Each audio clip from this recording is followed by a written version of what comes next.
All right, and today we have a very special CCM live stream. We're joined today with Michele Smith. My name's Clara Dennison, and now I'll pass on to Kara. Hello, everyone. My name's Kara, and like Clara mentioned, we are very honored today to be joined by Alderman Michele Smith. So, do you like to introduce yourself? Well, thanks. Thanks to everyone who's listening, especially folks from DePaul. I'm Michele Smith, and I'm your alderman. I represent the 43rd Ward, which encompasses all of DePaul's Lincoln Park campus. So if you come to school or live in anywhere or right around DePaul University and Lincoln Park, I'm the alderman that represents that ward, which means that I work with DePaul an awful lot on issues relating to local government, and really like to help support the students and this wonderful university. And I've been alderman now for almost 10 years. In May, well, excuse me, in about 2 weeks, it'll be 10 years that I was first elected in office in 2011. Wow, you've been doing it a really long time. It's shocking. Yeah. Well, must have a lot of support from everyone here, though. That means so that's really good. One of the questions we were going to ask is what exactly as the alderman do you do? So you mentioned like working with like the public and working with DePaul for like the local government, but what else like do you do with that position? Okay, that's a really good question, because Chicagoans all think it's really important to know who their aldermen, but a lot of people don't know what they do. So here's a way to set the picture. You're in your dorm or your apartment, and you step outside and look at the world around you once you're off at DePaul's private campus. Aldermen have something to do with almost every single thing you see. We are politically responsible, and I'll use that word very deliberately, for the condition of the city around you. So by politically responsible, people consider that if their streets are dirty, their lights are off, or crime is rampant, that the alderman is politically responsible. What we really do is we act as advocates for our neighborhood. So we help make sure that quality of life constituent services are delivered to our residents. Everything from the trash getting picked up properly, or a tree need trimming, or electrical outages, or things like that. We actually are like intermediaries, but real advocates for our local people. But that's a very big and important part of our role, but not all. Aldermen also ask as kind of the community, as the economic development people for their ward. So for example, we try to help get stores to come to Lincoln Park and help them get their licenses to operate. And then we're also legislators. So I serve as one of 50 people on a city council. It's a legislature, just like any other legislature that you ever learned about in high school. And that is, we vote on things ranging from the budget. You know, the city has a gigantic $8 billion budget, all the way to police reform or any kind of legislation that people feel a city can pass. So it's a really very broad-ranging, it's a very, very broad-ranging discussion, broad-ranging job, and it's a pretty intense job, actually. Sounds like it. Well, being in charge of politically everything that happens in the city for your district is how people view it in Chicago, and I think it's a wonderful thing to get to know even as students, as you become politically active. If there's something you want to get done in your city, contact your alderman. And then you can start to see where the power dynamics are, and to see if your alderman is for you or against you. I mean, that's important. If your alderman is for you, it makes your life a little bit easier if there's a goal you're trying to achieve. Yeah, well, thank you for clarifying that. So would you like to give a little bit of background on what's the story? So how did you get to be the alderman? What's the story behind how you ended up where you are now? I'm delighted to share it, because it's just how real life works. Real life is it never as, it's not as romantic as people make it, as we all think it is. It's just things happen in life. I will tell you that when I was in college, I was involved in student politics. I was involved very much in an organization called the New York Public Interest Research Group, PIRG. I know that there's a Illinois PIRG, which is all about consumer and environmental activism. And I was involved in that in college. And I also was involved in, the same kind of student politics you have at DePaul. And I was president of my student body. But after college, I went to law school and really didn't have anything to do with it. And then went and became I'm a lawyer. I clerked for a federal judge. I became a federal prosecutor for 9 years, prosecuting corrupt politicians as well as all other kinds of federal laws. And then I became a corporate lawyer when I had my family. About 12 years ago, I left corporate America and said I wanted to go back to public service. Kind of like you do, Kara. You want to do something that has an impact in the public. And so I started looking at nonprofits and tried to figure out what to do. Well, I was stirring the macaroni and cheese at Fourth Presbyterian Church one Sunday. This is true, with members of my congregation at their homeless dinner that they do every week.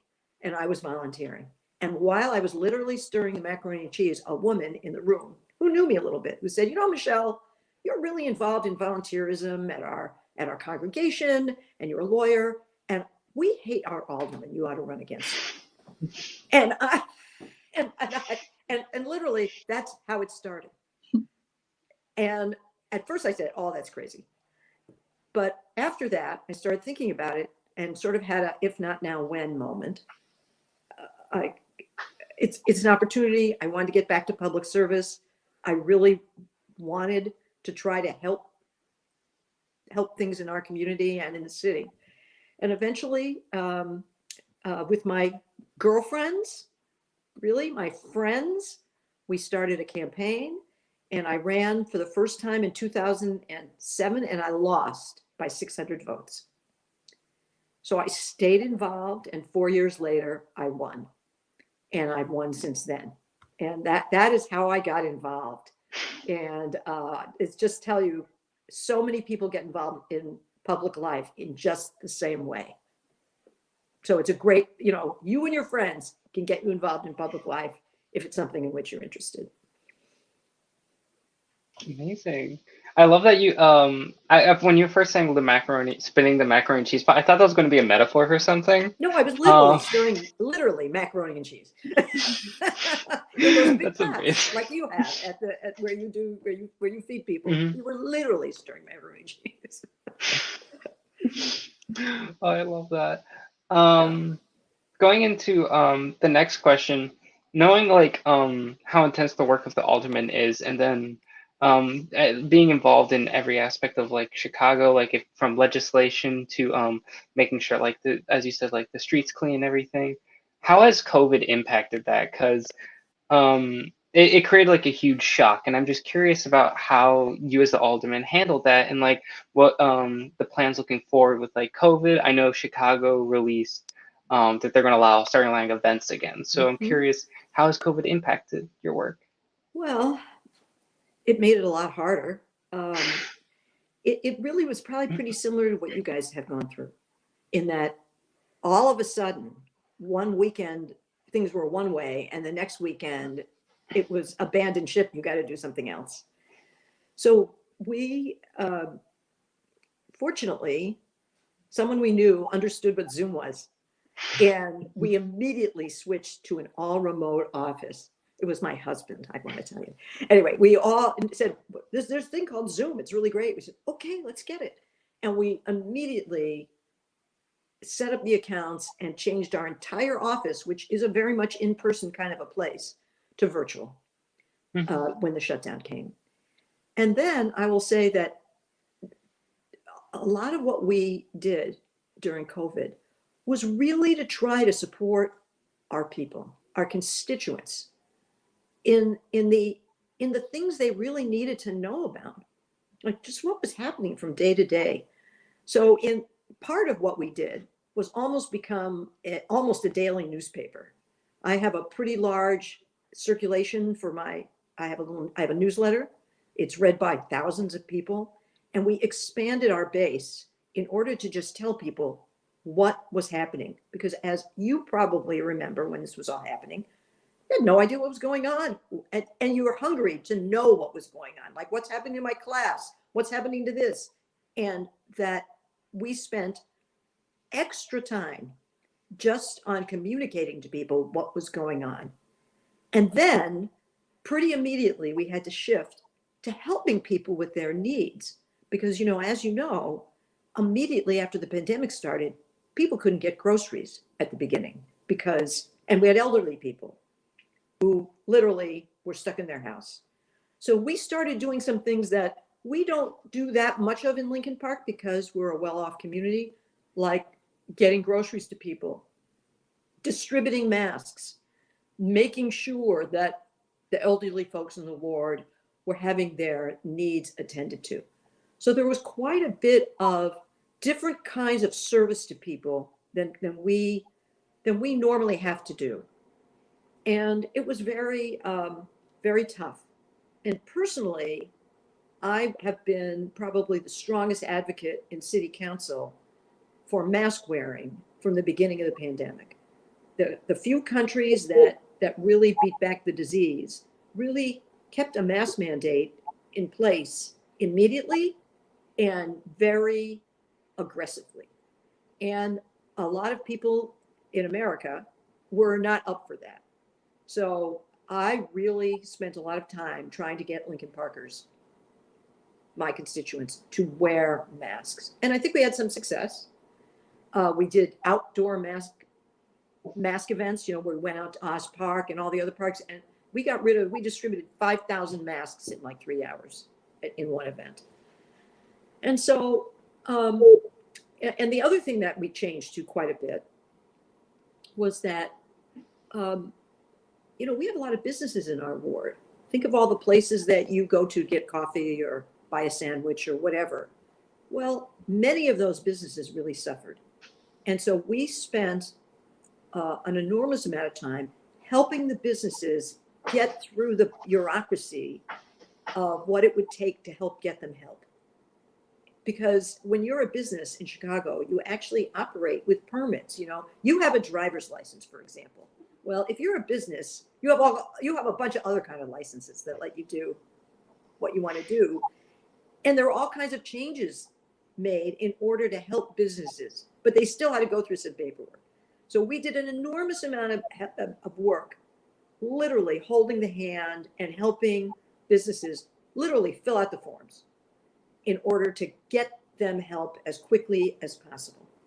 And all of that was in what ended up, the outcome of that was the kind of, I don't know if either of you are in Lincoln Park at all, or if you're in some other state, but in,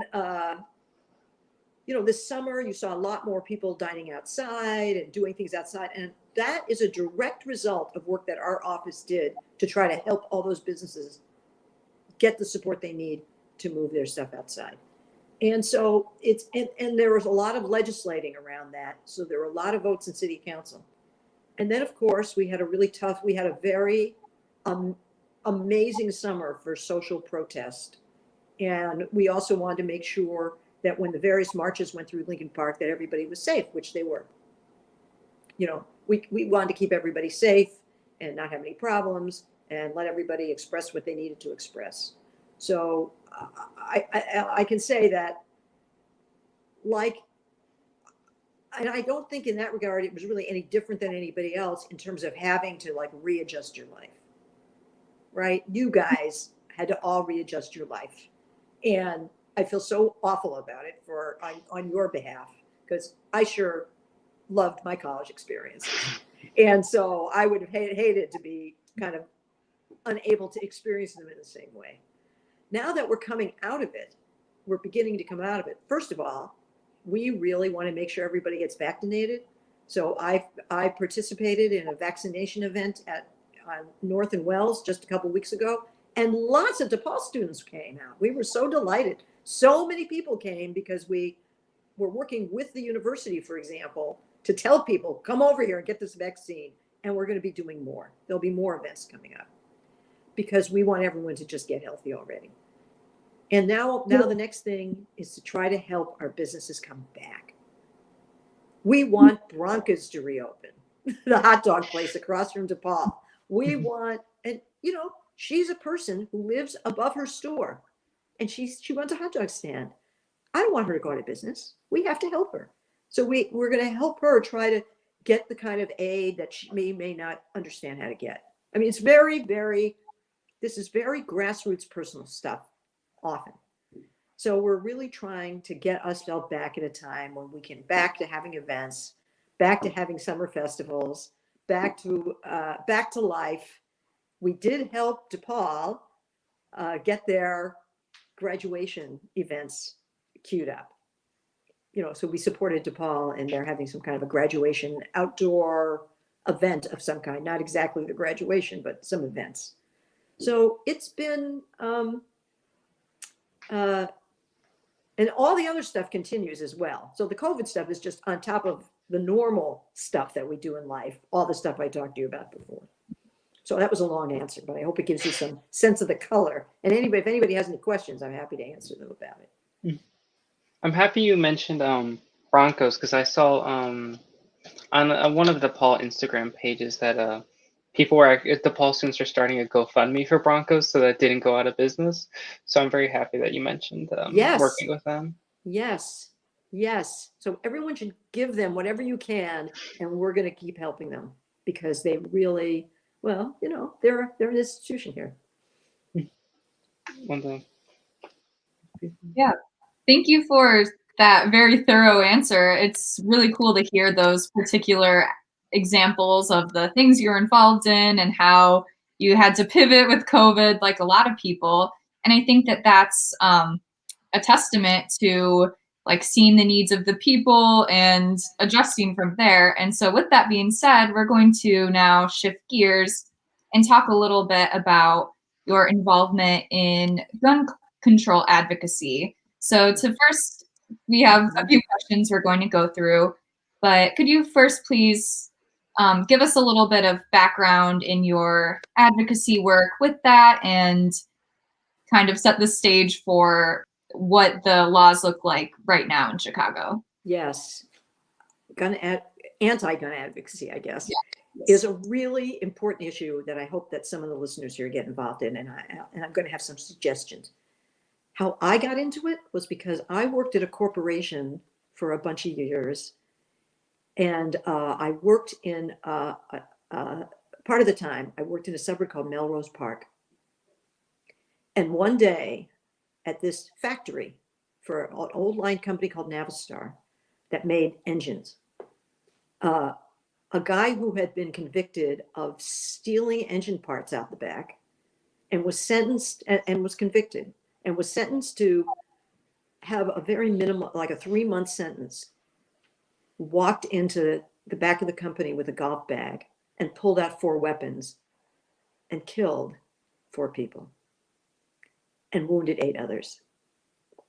And he should have never had a gun. He had been convicted of a felony. So my company, I did not know any of the victims, but I sure knew a lot of people there were in a workplace shooting.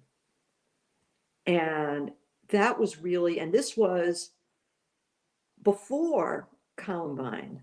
This is before the school shootings. There were already signs in the 90s of, and even really earlier, of workplace shootings. It started when some postal employees shot people in their workplaces, and the expression was called going postal. If you've ever heard that expression, that's what it means. Going postal means you walk into the post office and shoot your coworkers. It was horrible. So that got me really personally affected by this. So I got involved through my synagogue with a organization called United Power for Action and Justice, which is a multi-denominational, broad-based community organization of churches, synagogues, mosques, social service agencies, and I hope DePaul Student Action. And we worked on, and this is an organization that really tries to work on legislative solutions to ending gun violence. And one of the things that I actually helped work with them on was actually using the legal process to shut down a gun store in one of the Chicago suburbs. And I had just a piece of the action, okay? Not a, I wasn't like the only person who did this by any means. It was a team of people who did things to convince the Alcohol, Tobacco, and Firearms Department to revoke the license of this gun shop. And that was a really big victory because that's really hard to do. But we worked hard, got lucky, and all those other things. So I've stayed involved in this organization, throughout my career, and really believe that efforts of broad-based community organizations can really, really make a difference. But that's how I got involved. I like that you shared that personal story, because with the next question, actually, with like school shootings, I also have a personal connection with it. I remember my mom, she's also a teacher, and she would tell me a story of how one student did bring a gun to the school. Luckily, the student didn't like shoot anyone. Okay. But she was still there in front of the person who had the gun when she had the gun out. And I know also middle school, the other local elementary school where I lived at the time did have a school shooting when I was going to middle school. So there was a lot of like history with that, where although I wasn't like directly affected, I've known people from my community, my friends, and my family who have been affected by it. And 2020 was the first March I think it was since 2002 to not have a school shooting. So it's been over 18 years since a school shooting, and quarantine what stops it. So now that we're getting out of quarantine, I know a lot of students do have fears of like colleges, high schools, even middle schools having shootings again, and even Yes. elementary schools. So I was curious on what's your view for the future moving forward of a post-quarantine, how we're going to stop school shootings with our gun control. Yes. This is the plague of your generation. I'm sure that you both, I'm going to ask, did both of you, when you were in school, have drills about school lockdowns? Mhm. I mean, Very, they would actually have us push the desk in front of the chairs for mine. yeah. Yeah. I mean, it's outrageous. I'm old enough that I'm in the generation where we hid under desks in case a nuclear bomb dropped on us, but that was like ridiculously silly, since a nuclear bomb would not be stopped by a desk. But I was certainly not traumatized by it. But this is up close and personal, and I think that this is one of the most important issues in America, if not the most important issue in America, as far as violence. In fact, I think the FBI just said that right-wing white supremacy is now the biggest domestic terror threat in America, and that's also tied to gun violence. This whole fascination with guns. So I think that there is a lot that can be done, and if I knew how to share the screen on this app, I would pull up United Power's website, because there are throughout Illinois and the country very well-defined efforts that can be joined. I will say that when it comes to gun violence, there's no need to start your own thing, because there are incredibly well-organized groups that are close. We're closer now than we've been in decades to the possibility of actually getting some gun control. So let me talk about a couple of the efforts, because they come from all sides. First of all, there's the kinds of things you read about in the newspaper about, let's ban assault weapons, because assault weapons used to be banned in the country. In the shooting that happened where I worked, 4 people were killed. That guy did not have an assault weapon. He used pistols and a rifle and stuff like that. So that was before so now, if he had been doing this today, he would have killed 20 people. So this is the truth is, assault weapons themselves cause incredible death, as you all know. So banning assault weapons, which was the law in the United States of America up to 1994, could get passed. under Joe Biden. So I think that joining efforts through groups like Everytown for gun safety and is a really important thing. Here in Illinois, there are some other efforts that are really important. Sorry, I think Michele Smith cut out for us.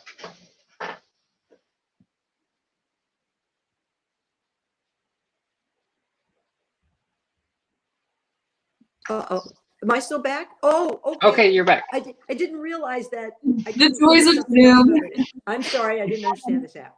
Okay, so I was looking at this other website real fast, not realizing that it kicks you out. Okay, so a couple of the other things that we worked on that they are working on at United Power is gun safety. I know that sounds a little weird, but making sure there are technologies available today that make guns harder to use and also easier to identify.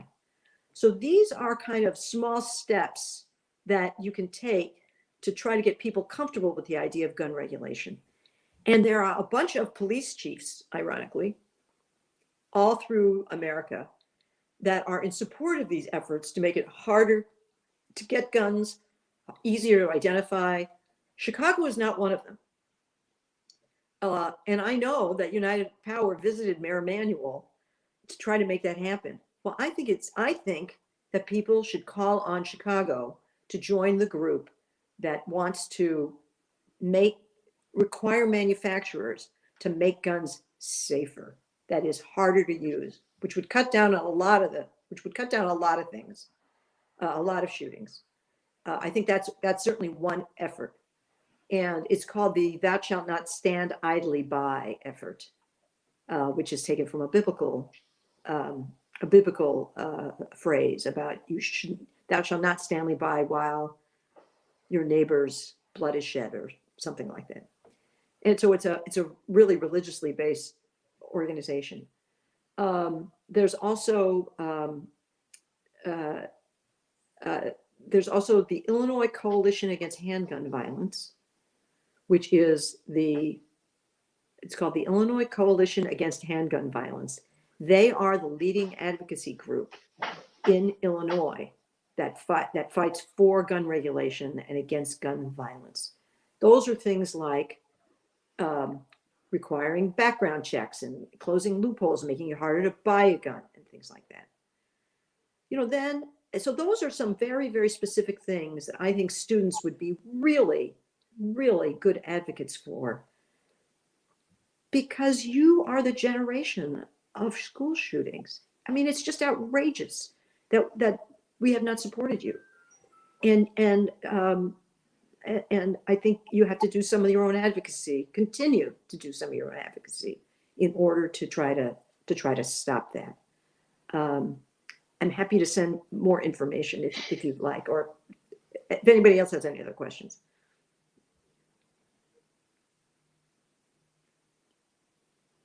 You did a really good job of going into and explaining the main different ways to go into it. But I like how you mentioned a lot of local ones, because another question we had was with like surrounding states outside of Illinois too. Another thing can be that like in Illinois, the gun control laws can be like stricter than necessarily in like Indiana or Iowa or Wisconsin. So how do you go about then dealing with, what if someone wants to get a gun, they just cross the state border to get a gun and then bring it back? 100%. Chicago has the strictest gun control regulation in the United States of America.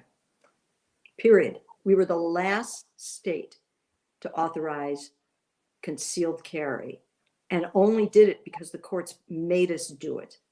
So we really have very strict rules. And then there's Indiana. So unfortunately, the only way to overcome that is through federal intervention. Now, the city of Chicago recently sued, along with Everytown and some other places, a gun store in Indiana for violating federal rules and leading to harm. So I don't know if that's going to be successful. It's very hard to sue your way through on gun violence. It's failed for many, many years. However, I do think that there is more appetite federally for these things. I will admit that I do have one other position that is not that popular today, but I'm going to tell you what it is, which I think that if you carry a gun, you should get a mandatory sentence. And the reason I favor that is because in New York, when they instituted those laws, and I hate to say, filled the prisons with people who were caught with guns, gun violence went down dramatically and has never come back. So the laws are not as strict as they used to be now, but people really got that if I get caught with a gun, I'm going to go to jail for 3 years. And that is unpopular in some circles because it's unpopular, because people think, well, that's not fair. There's a lot of people who are involved in street violence who have a gun to protect themselves. Well, right. I get it. We've got to take guns. We have to make it so that it's not in New York, which obviously has millions of more people, 4 times the population of Chicago, has a third of the gun violence. And the only explanation for the difference are those laws. So I favor them to save lives and to try to convince people that if you have your problems, some other way, not simply with a gun. And I also favor laws that punish adults who involve juveniles. I'm sure you're familiar with what just happened to this kid, Adam Toledo. Well, the only reason that he had a gun, because he was hanging out with do you know who I'm talking about, Adam Toledo, the kid who was shot? The only reason he had a gun in his hand is because the 21-year-old handed it off to him while they were running from the police. I'm sure Adam Toledo didn't know how to shoot a gun, but the police officer who was standing opposite him thought that he would try to shoot him because it's happened. So it's a very difficult thing to say. There can be a very big, wide difference of opinion of what happened to Adam Toledo. But the point is, he should have never had a gun, and that 21-year-old shouldn't have been using him to do that. So I favor punishing that disincentivizing that 21-year-old from involving juveniles by saying, okay, you're going to go to jail for extra 2 years because you involved a juvenile. It's a very hard case to prove, incidentally. So it's not like it's automatic. You'd have to prove that he knew that this kid was a juvenile, which I think they could in this case, but maybe you can't in others. So given the fact that we can't necessarily stop Indiana without federal interference, I do think there are some things we need to do here in Illinois to just take guns away.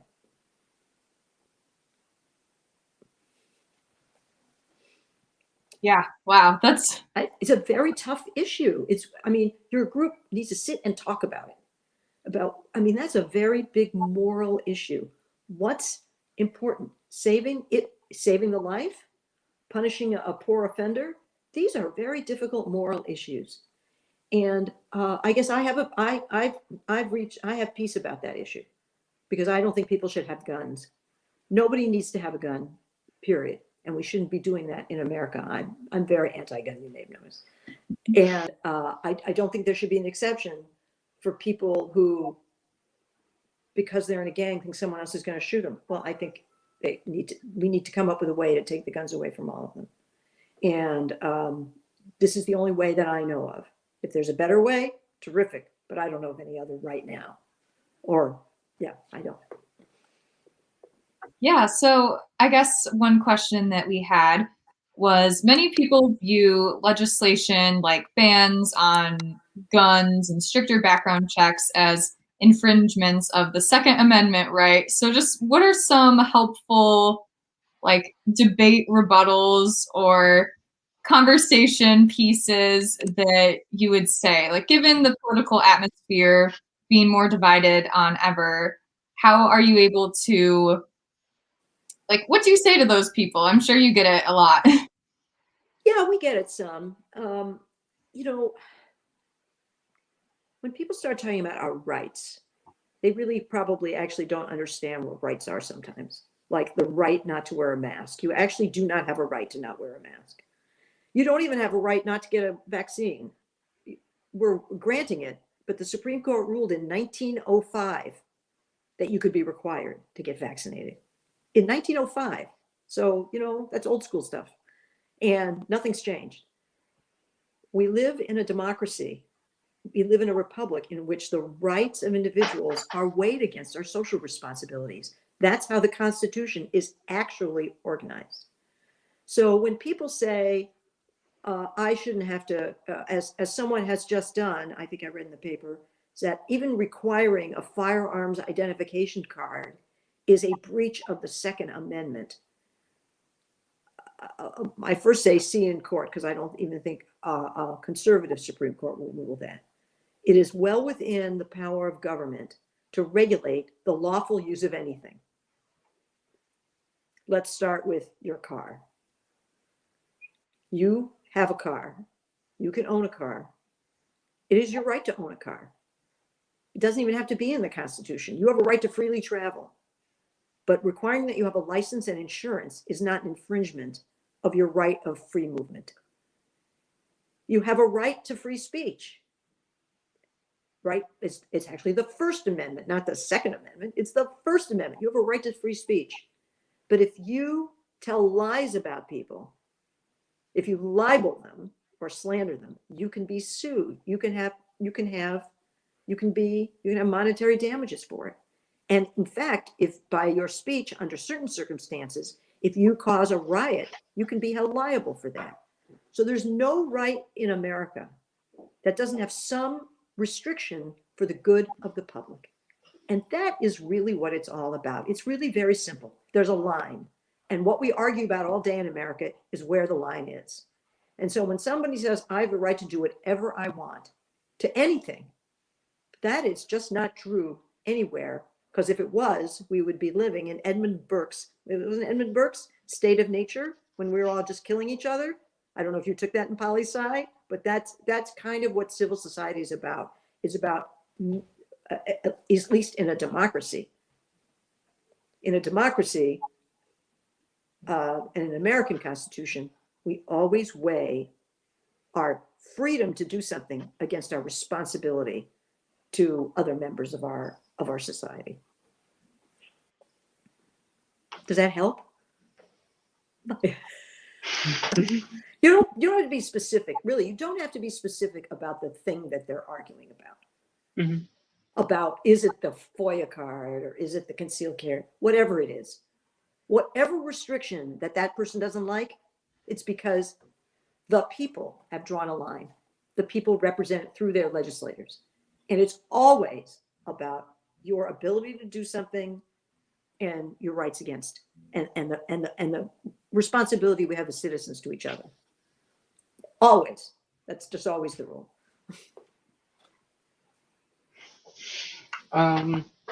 Yeah, so I wanted to go then into our next question. In 2018, the FBI reported that under the Trump administration, hate crimes were at a 16-year high. And right now we're seeing that Asian American hate crimes are up at 150% to recent reports in the New York Times. So I was curious, how do we view gun-related violence and rises in hate crimes together to advocate to fight against both gun violence and also the rise in hate crimes that we're seeing in America?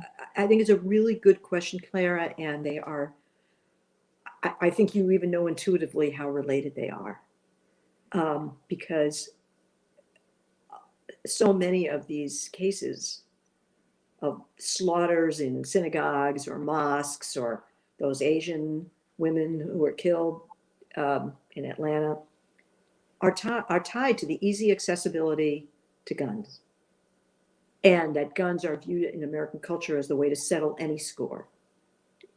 Guns are really the most cowardly thing in the world to use, right? Because you have such an imbalance of power. It's a very cowardly thing to do. If you really want to hurt somebody, you should go out and, I don't know, do it some other way. It's a coward's way of dealing with violence. But they are very much linked today, more than ever. And I think that,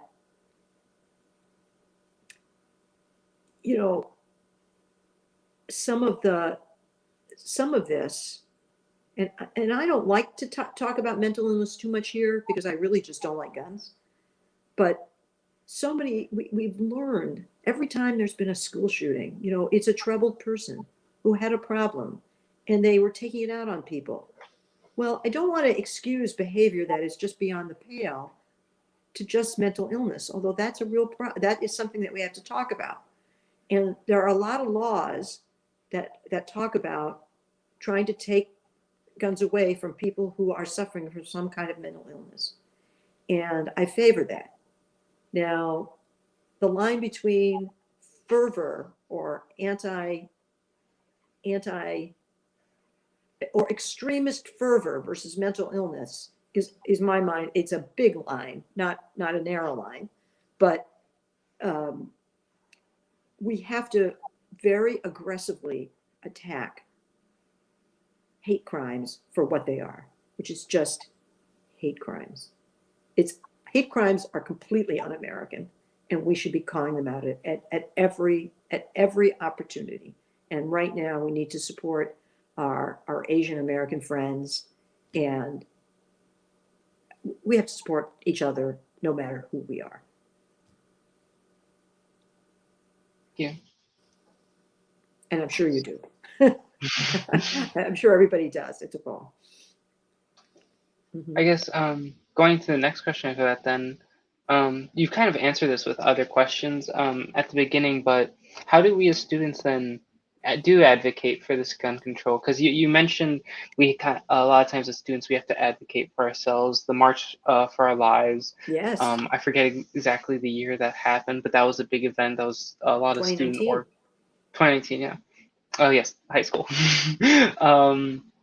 But how do we as students then really get involved where we can have our voices heard? Because especially a lot of times I know students looking at Congress can feel like the younger generation really isn't heard with our issues.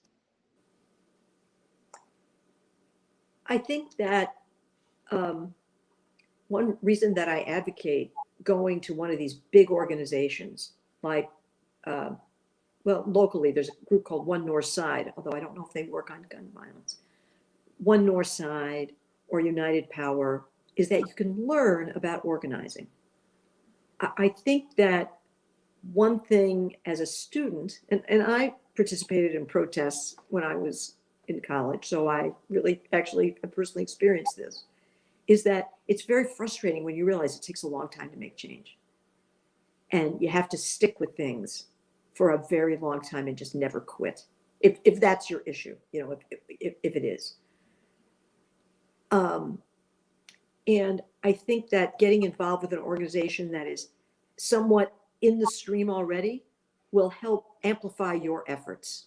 So in other words, you could write a letter to city council, and that one letter will not change anything. You and Kara could write a letter, and that might not change anything. But Clara, Kara, and all the people on this call, and a few more of their friends, well, now they're starting to make a difference. And you start to identify who is the critical person who can deliver the change that you want. And that's the person you go after. And you just keep at it until they do something for you. And I think learning those skills, the community organizing skills, is how you can be ever more efficient in your advocacy. So I think it's to identify, sort of go shopping for allies, which is so much easier to do on the internet, which is why I truly suggest United Power for Action and Justice, because they actually are pros at this and they actually get stuff done. And it takes a long time sometimes. They have a great record. That's why I'm promoting them. But, there are other organizations as well. That's why I mentioned the Illinois Coalition to End Gun Violence. That students should form a local chapter on campus and take it where it brings you. It could take you to Springfield. It can take you to take you to Springfield, take you to City Hall, take you to Congress. And I think that is truly effective, because the truth is that nothing changes without nothing ever changes without the advocacy of people who care about the issue. It's kind of like the work you do to get better at your craft or your school, or the people you know in the performing arts who practice all day. That's what or people who are in sports and train all day. Advocacy is the same thing. You keep at it. You have to be persistent. So that's kind of what I advise. And I'm happy to help anybody who wants to get involved. I really am. I'm happy to help connect you guys to anybody that you'd like to be connected to. Yeah, thank you. That's very helpful. I'm like, since this is a DePaul event, it reminds me of the St. Vincent quote where he said, like, it's not good enough to do good, it must be done well. So really just emphasizing the importance of organizing is a lot more productive than just individual actions too. Yeah, that's a beautiful quote. And then you have Father Egan right in front of the DePaul Student Center, and he is right. It's Father Egan, right? He was one of the leading community activists in Chicago. I mean, he is revered for his activism right here, which is why his statue is out front. He was an organizer, just like the way I'm talking about. So DePaul has a very, very rich history here, and I will do anything I can to help on an issue like this or any other issue. I'll put in a little plug for anybody who's watching this, which is one of the reasons we love DePaul, is because a lot of people from DePaul intern in our office. So if anyone on the call would like to learn how to intern and get those credits that you can get for interns, you can email us at yourvoice@ward43.org, and we will likely take you as an intern, because we love DePaul students. And in fact, I've hired 2 DePaul students after graduation on my permanent staff. So because they really did a great job, and they are learning how to make a difference in local government. So I'm happy to assist, and I really, really appreciate that you invited me here today. Well, so we're so happy to have you here and talk. One final question. This is completely off topic, but you said that you protested in I forget if you said you protested in college. Yeah. I was curious, what did you protest for? Oh, well, a couple things. Protest and activism. So I went to school in upstate New York, and when I was in college, and this was a long time ago, there were issues around the conditions at some state prisons in upstate New York.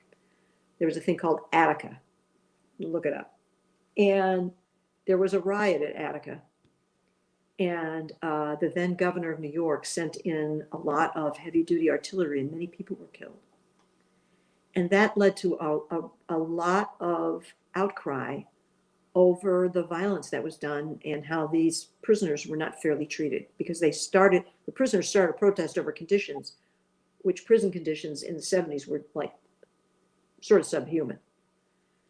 So our campus went on strike, and I was one of the strikers about it. And eventually we, then in student government, we actually went lobbying. Well, we tried to go lobbying in Albany for change. And I ended up through the student government in a lawsuit against the state of New York, protesting how we could spend our student activities money. So it really turned into a whole thing. It turned into a whole big deal. But we also were really involved in environmental activism, and also not protests, but I helped advocate to set up the first recycling on my college campus before recycling existed. So recycling, the whole concept of recycling was very, very new when I was in college, and Earth Day was just starting. So that was something else that I was involved. So I was pretty I was pretty active in things, just like you guys are, I'm sure, on all kinds of different issues. So. No, I was just curious, because I know, over the summer I went protesting too, and even in high school I did. I remember it was like this board of principals. I didn't realize there's more than one principal at a high school till this moment. But we went, me and some other students went to like the board of principals to like advocate for better gender neutral bathrooms. So I was just curious for your own experience. Yeah, that it's really important. Oh, we sat, well, I didn't actually sit in, but a bunch of people sat in the college president's office, and it was kind of a mess. But Kara, have you ever had a chance to express yourself publicly or politically? What kinds of things have you done? I have, and it's great, and I love it. And hopefully people watching will want to connect with our team and connect with Michele and all organize together. Yes, I think it would be great. I really do. It's really important to advocate and keep it up. Really keep it up. Yeah, I think that covers the majority of our questions we had. I'm not sure if anyone watching had any questions for Michele.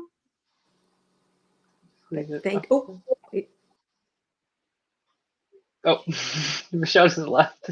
No. That's okay. Yeah, we can end it off here then, because we didn't have any more questions for Michele, but I just think it's a very funny way for it to end. Oh, wait, she's back actually. I did it again. I'm sorry. It's okay. I'm sorry. I do this on Zoom all the time, and it was a bad reflex, but don't worry about it. Anyway, so it's okay. Finish your thank yous. I'm sorry. No, yeah, that's okay. Yeah. You hear that? Really, thank you very much. It's really been a pleasure speaking with you, and please keep up the activism. It's really important for the country.